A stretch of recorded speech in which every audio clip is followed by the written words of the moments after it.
Welcome, I'm Laura Sabini. I founded Full of Kindness. I teach mindfulness to children and their adults, could be their teachers, educators, parents, and caregivers.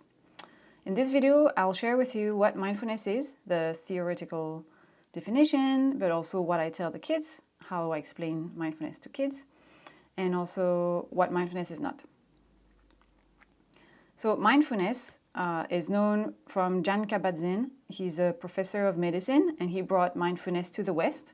And his definition is paying attention in a particular way, on purpose, in the present moment, and non-judgmentally. What I tell the kids is, what is mindfulness? Mindfulness is about observing what's happening around us, in our environment, but also within us, in our bodies, right here, right now, with kindness and curiosity. And I ask them if they're curious. And usually kids under about 10, 11, they're very curious.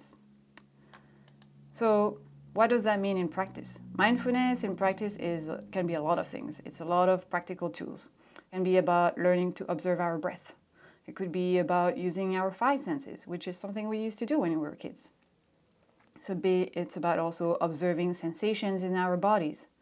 It's about also observing our emotions. How do our emotions feel in the body? It's about also observing our reaction when something happens and triggers us. What is that reaction in our body? But also we can learn mindfulness when we walk, when we eat, when we cook, when we do the dishes.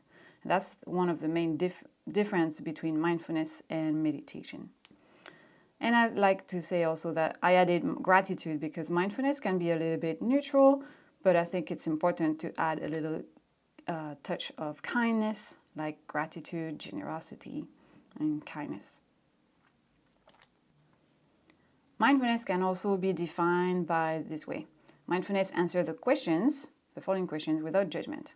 What am I doing right now? Are you watching a video, for example? What do I hear right now? For example, I hear a SkyTrain. What do I see, feel, taste, smell right now? So you can go through each sense. What do I notice in my head?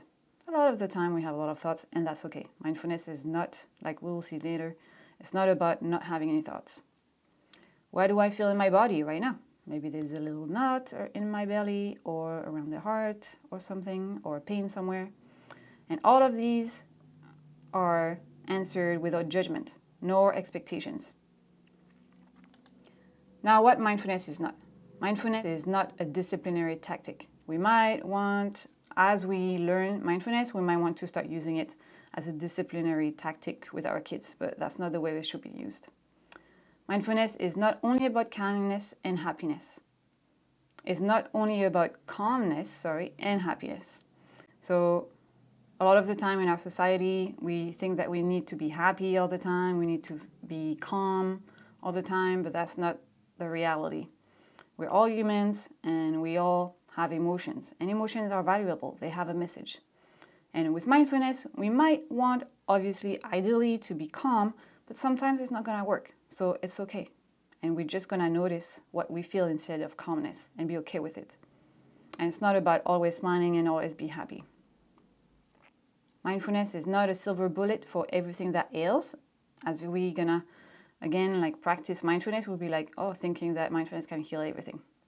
It's not the truth, but I believe that mindfulness should be the basis of everything. And then we can use other techniques to heal.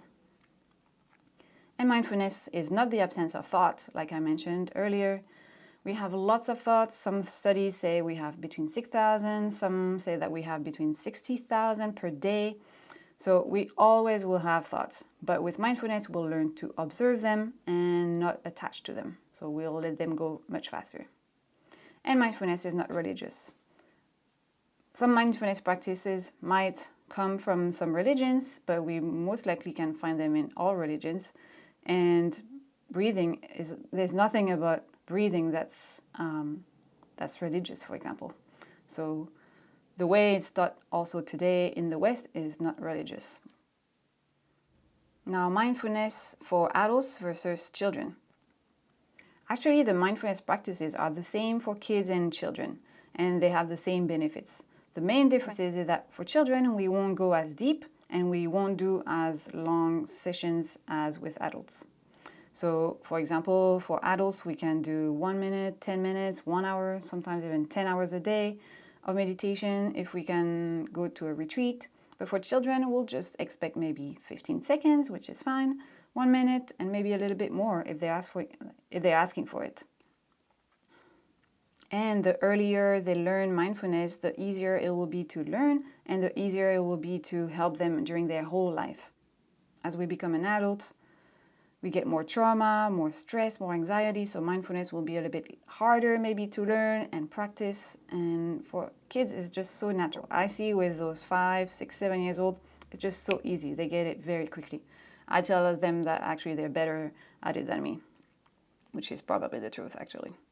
So here's my take on mindfulness for adults versus children. Thank you for watching. Bye.